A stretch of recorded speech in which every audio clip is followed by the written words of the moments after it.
If your Dell Precision 7770 only shows a blank screen after powering on, we will help you fix it. Follow the startup repair and Windows recovery steps to get back into your system.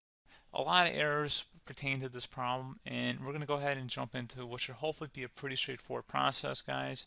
And we're going to go ahead and jump right into it. So first thing I'd recommend doing would be to actually go ahead and boot to the troubleshooting utility on Windows 11. So if you do a hard power off 3 times in a row, Windows should automatically attempt to launch the startup repair utility. And if it doesn't find anything, it will give you the option to select advanced settings, in which case it will take you to a screen that looks like this. Now, if it does not take you to a screen that looks like this, or you're unable to get to that, you can also download the Windows 10 Media Creation Utility, or Windows 11. They probably will make a creation utility for Windows 11 at some point. And it doesn't really matter, you can actually run the Windows 10 utility on Windows 11 as far as I'm aware. And you should be able to run the troubleshooting utilities built in within it. So you just would go ahead and download it to an ISO file and then burn it to a DVD or USB. It'd have to be about 4 gigabytes or more. It couldn't be a small USB flash drive, and it couldn't be a CD. It'd have to be a DVD. And then you boot your computer from it. So depending on the computer manufacturer, you'd have to tap a different key on your keyboard in order to launch that menu, in order to select what boot drive you want to go off of. So it could be anything between the escape key, F2, F8, F12, for example. And those are the function keys on the top of your keyboard. So you may have to just do a little bit of trial and error. Shouldn't take you more than a couple minutes. Googling it would probably be best before you even begin. But anyway, we're ready to go ahead and jump right into it. So we're on the choose an option page. So these will look very similar whether you're booting from it directly within Windows itself, or if you're plugged in a USB flash drive with the media creation utility installed and you selected the recovery option. So when you are setting up your Windows 11 installation or Windows 10, depending on the drive you're using, there should be an option to repair your computer in the bottom left corner of the dialog window, one of the first screens that comes up. You go ahead and select that, and then it would take you to a troubleshooting screen like you see here. And you want to go ahead and select troubleshoot, reset your PC, or see advanced options. And then there are going to be a whole bunch of options in here that we're going to explore in today's video. The first one, we're going to actually go underneath advanced options and then select startup repair, fix problems that keep Windows from loading. So go ahead and select that first.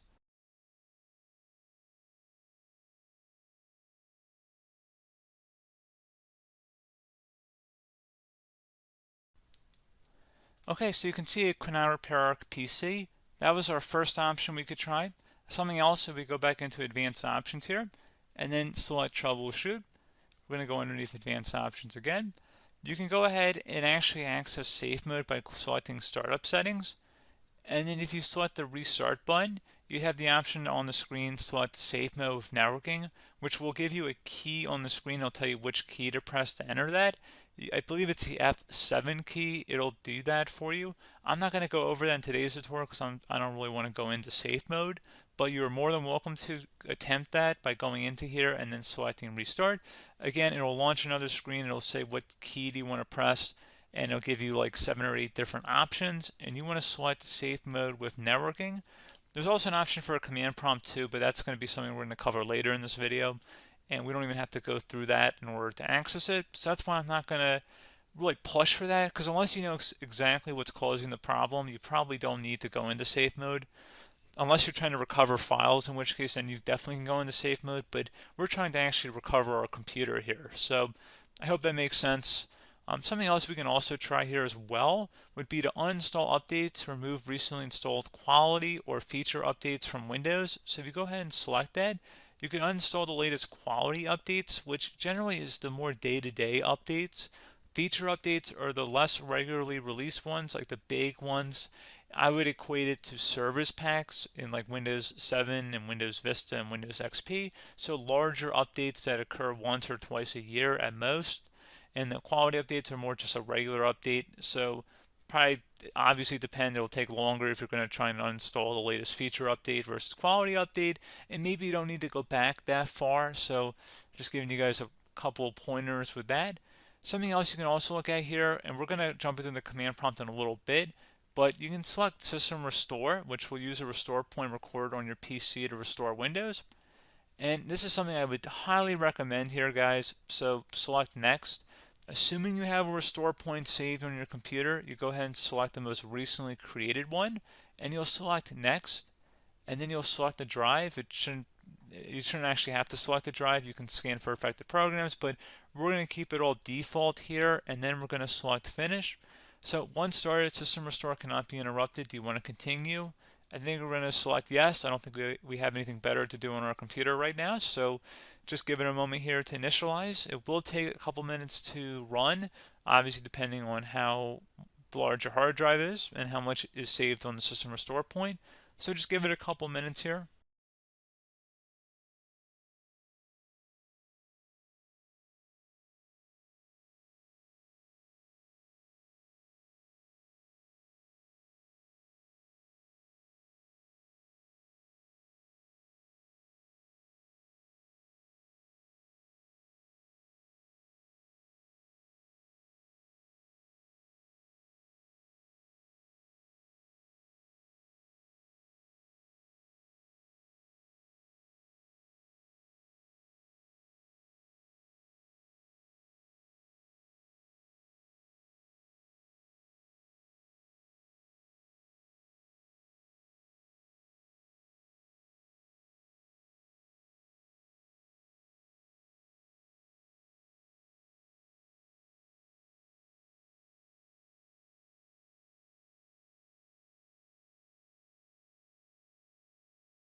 Okay, so you can see the system has been restored successfully.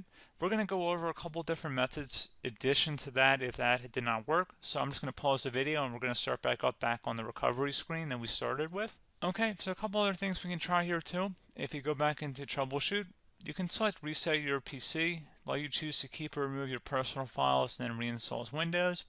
You can select to keep my files, which will remove apps and settings but keeps your personal files.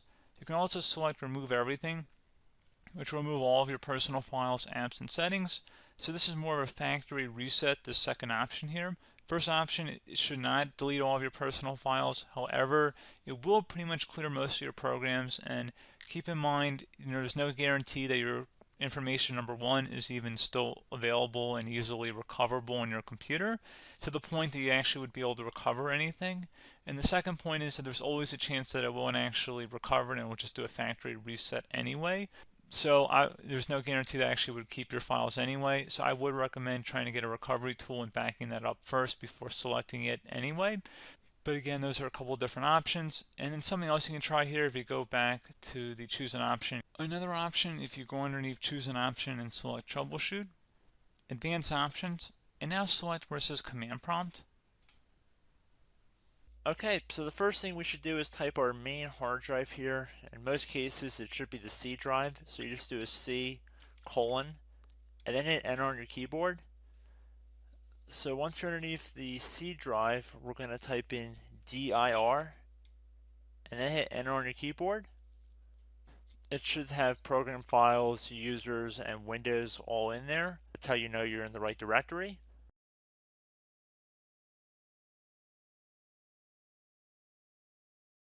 In some cases, it might be the D drive as well, so just keep that in mind.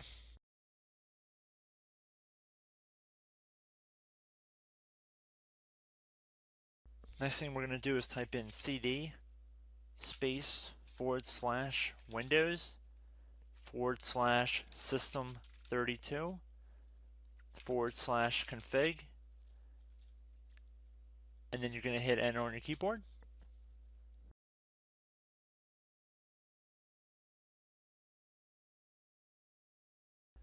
So now you're going to type md space backup. If you've seen other tutorials, it might also say to put down md backup. That's because the backup name is pretty common when you want to back something up. So you can name this whatever you want, doesn't have to be backup. So if you've already made a backup folder in the past, you could do backup 1, for example. So once you're done setting the name you want the backup to be called, hit enter on your keyboard again.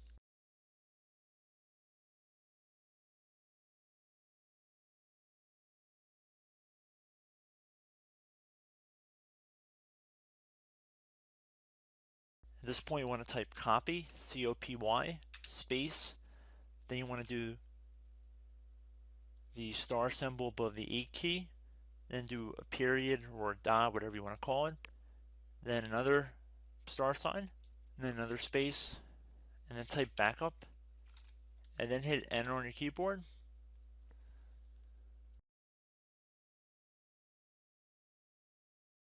Now you want to type cd reg back, R-E-G-B-A-C-K, and then hit enter on your keyboard. So now that we are under the reg back, so now you want to type dir again, and then hit enter.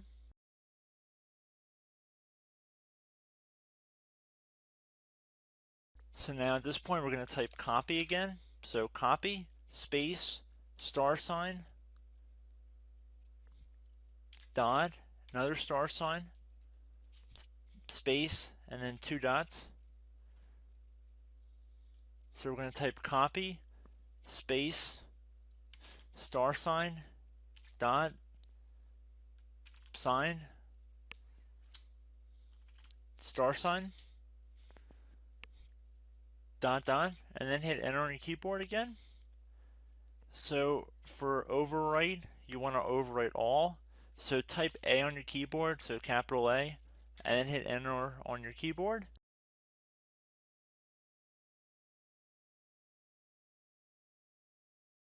So at this point you should be good to go. You can close out of the command prompt window, and if you accidentally continue to Windows 10 you should be all set. So I hope one of these 3 or 4 different methods we went through in this tutorial helped you guys out. Again, I'm not sure if you guys heard me earlier, but try to go back into your safe mode if possible and uninstall any programs you know might be conflicting with the Windows startup if you can get into safe mode.